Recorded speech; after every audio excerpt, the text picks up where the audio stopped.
d'inflation pour le secteur du reconditionné.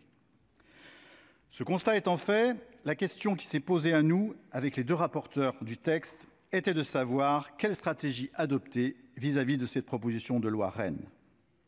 Nous avons décidé de vous proposer une adoption conforme et donc définitive du texte, ce qui impliquerait, comme en commission, que nous n'adoptions pas aujourd'hui d'amendements.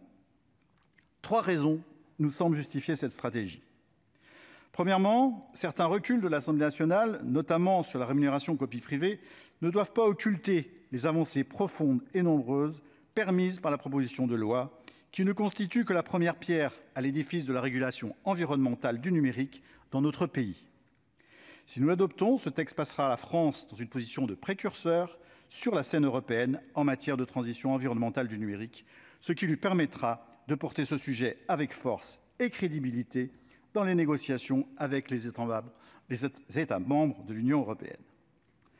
Deuxièmement, si nous l'adoptons, la proposition de loi REEN produira des effets très rapidement, et ce d'autant que de nombreuses dispositions de ce texte sont d'entrée en vigueur immédiate.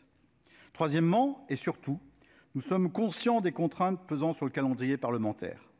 Soyons clairs, si nous amendons aujourd'hui le texte qui nous est soumis, il est peu probable qu'il soit transmis en deuxième lecture à l'Assemblée nationale.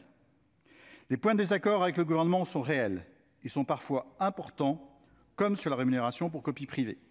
Je pense toutefois qu'ils sont minoritaires et qu'ils ne justifient pas de sacrifier la majorité des dispositions que nous pourrions voir entrer dans le droit avec un vote conforme. Voilà, mes chers collègues, la voie que je vous propose de suivre